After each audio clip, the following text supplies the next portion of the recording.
So the project I'm working on right now is a timber frame that will be a combined garden shed and wood shed. But before you can build a timber frame, you need timber, and with the price of lumber these days, I certainly can't afford to buy it. Fortunately, my friend Steve had some poplar trees that he wanted taken down at his family farm in Pennsylvania. So my son and I made the trip down from Michigan one weekend in early March to do a little lumbering. This is the same poplar I used for the roof decking and siding for the timber frame sauna project.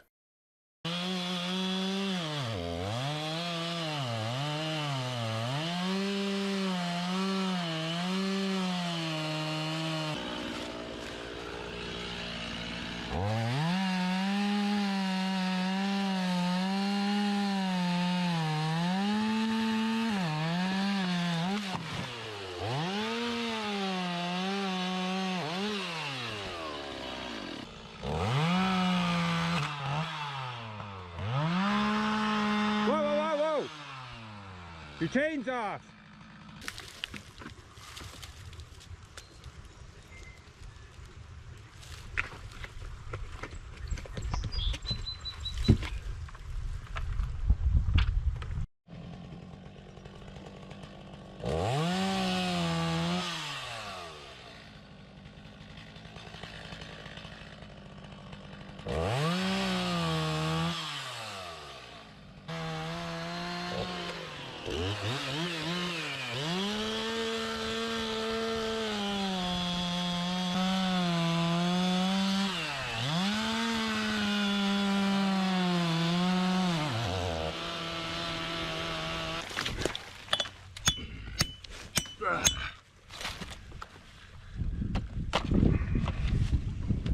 I've found that poplar, which is quite fibrous, actually dulls the chainsaw blades pretty quickly, so we had to stop and sharpen fairly often.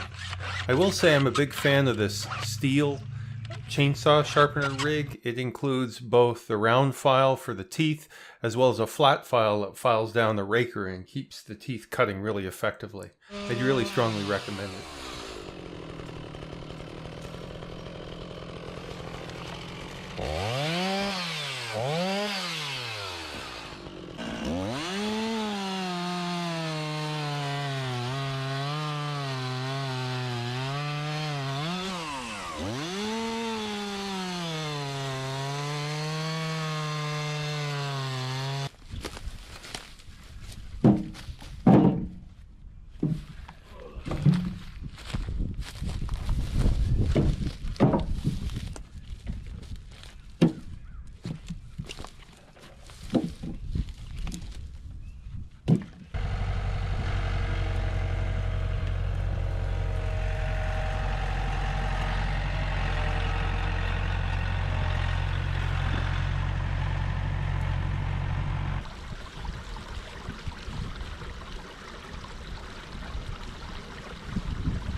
With the logs all cut and stacked, we sealed the end grain with Anchorseal, and there they would wait until we could come back for another weekend to saw them into timbers and lumber.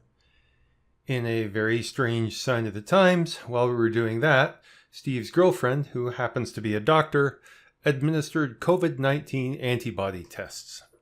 I'm happy to report that we were all negative. We then loaded up the trailer with lumber and timbers that were cut on a previous trip. This is the stuff that was cut while I was cutting the roof decking and siding for the sauna. The timbers we are loading here will make up most of the frame for the garden shed that you saw me working on at the beginning of this video. So fast forward to early June, and once again my son and I made the drive from Salem, Michigan to Ligonier, Pennsylvania. This time we're meeting up with Steve along with a sawyer who's brought his Wood Mizer LT35 portable bandsaw mill that we're going to use to mill those logs we cut back in March.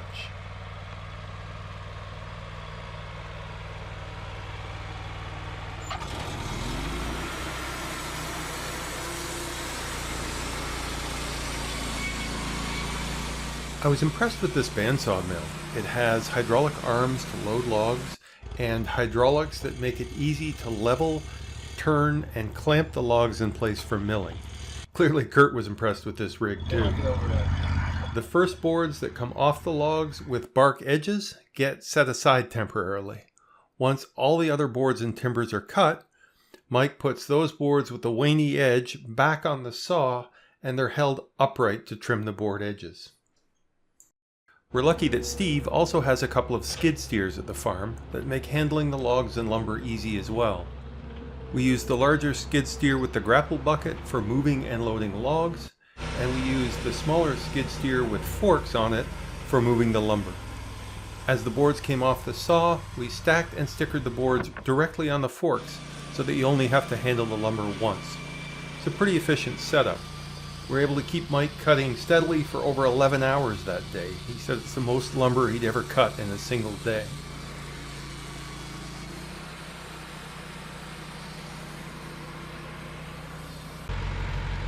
We hand-loaded lumber off the skid steer and into a trailer that I borrowed from my neighbor.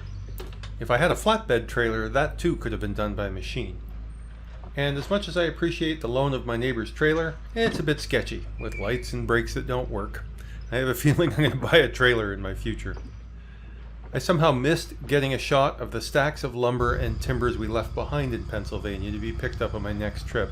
I'd estimate that we have at least twice as much there as we brought home with us in the trailer. Here's the lumber back home, all stacked and stickered temporarily behind my barn. It's covered in the red sheet metal that will become the shed roof. But for now it works keeping the rain off our stacks of lumber as they dry. So in addition to having a really fun weekend with my son and a very good friend, I came home with quite a stack of lumber and timber that I'll be using on upcoming projects. So if you haven't already, I hope you'll subscribe to the channel and follow along. And as always, thanks for watching.